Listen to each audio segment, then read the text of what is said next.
Delhi Sikh gurdwara management committee के प्रधान हरमीत सिंह कालका हमारे साथ बातचीत करने के लिए मौजूद हैं। आज गुरु गोविंद जी के प्रकाश पर्व पर गृह मंत्री अमित शाह रकाबगंज आए, मत्था टेका और वहीं लोगों को मौका मिला उनसे अपनी बात रखने का। और तमाम संगत के लोगों ने आवाज़ उठाई और कहा कि इंदिरा गांधी एयरपोर्ट का नाम बदलना चाहिए। इसे आप कैसे देखते हैं? देखो, ये लोगों की डिमांड जो है हमारे तक आती है कि सिखों के कई मुद्दे ऐसे हैं जो बहुत सरकार के बीच में पेंडिंग पड़े। और जब माननीय गृह मंत्री जी आए हैं यहाँ पर नतमस्तक होने और गुरु साहब का आशीर्वाद लेने, तो हमारा फ़र्ज़ बनता था कि वो सिखों की डिमांड जो है वो उनके आगे रखें। और हमने उनसे मांग की है कि जो इंदिरा गांधी इंटरनेशनल एयरपोर्ट है, इसका नाम गुरु तेग बहादुर साहब जी के नाम से रखा जाए, क्योंकि गुरु तेग बहादुर साहब की शहादत के 350 साल पूरे होने जा रहे हैं। और इस शहादत ने इस देश को नया इतिहास दिया, उसको नई दिशा दी। गुरु तेग बहादुर साहब की शहादत कोई आम शहादत नहीं थी, वो दूसरे धर्म को बचाने के लिए शहादत दी गई थी।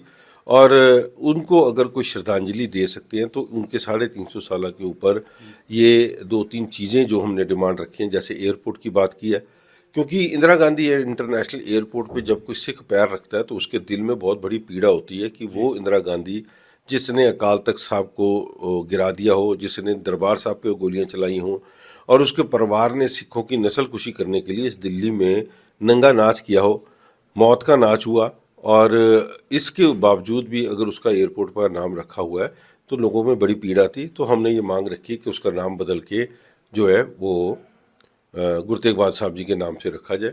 इसके साथ साथ में माननीय प्रधानमंत्री जी ने पिछले 3 यूनिवर्सिटीज़ ओपन खोलने की बात की, और हमने उनसे मांग की है कि एक यूनिवर्सिटी है वो सिखों को दी जाए, गुरु तेग बहादुर साहब जी के नाम से दी जाए और मिनॉरिटी स्टेटस दिया जाए। ये मांग उनसे रखी। और तीसरी मांग बंदी सिंहों की रिहाई के बारे में हमने कहा है कि इनको बड़ी संजीदगी से देखना चाहिए और सिंपैथेटिकली देखना चाहिए, इसके ऊपर कोई राजनीति नहीं होनी चाहिए।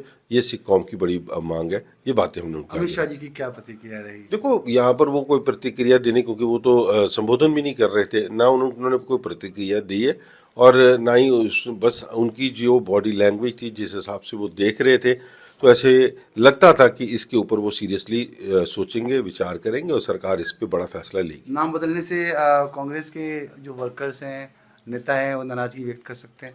देखो, कांग्रेस मना कर दे कि गुरु तेग बहादुर साहब के नाम पे ऊपर यहाँ पर कुछ नहीं होना चाहिए। यहाँ पर दिल्ली की सड़कें औरंगजेब के ऊपर, रोड के ऊपर हो सकती हैं, बाबर लेन के ऊपर हो सकती है, हुमायूं टोम हो सकता है। यहाँ पर इन सब चीज़ों को अगर कांग्रेस ने रखना है तो उनको उनका क्या कहते हैं विरोध करना मैं समझता हूँ जायज़ है।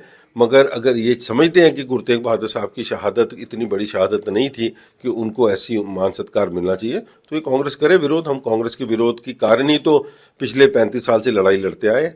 अगर सज्जन कुमार टैटलर की लड़ाई हमने लड़ी है तो कांग्रेस के विरोध के, क्योंकि इन्होंने उनको प्रोटेक्शन दे रखी थी, उनको सिक्योरिटीज़ दे रखी थी, उनको अपने मंत्रालयों में मंत्रिमंडल में शामिल कर रखा था।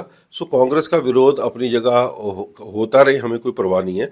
मगर सिखों की आवाज़ उठानी, सिखों की बात करनी मेरा धर्म भी है और मैं समझता हूँ मेरी जिम्मेवारी भी है। बहुत धन्यवाद बातचीत करने के लिए। तो गुरु तेग बहादुर के नाम पर इंदिरा गांधी एयरपोर्ट का नाम रखना चाहिए और इंदिरा गांधी एयरपोर्ट का नाम बदल देना चाहिए, क्योंकि ये आवाज़ दिल्ली सिख गुरुद्वारा मैनेजमेंट कमेटी के सदस्य उठा रहे हैं।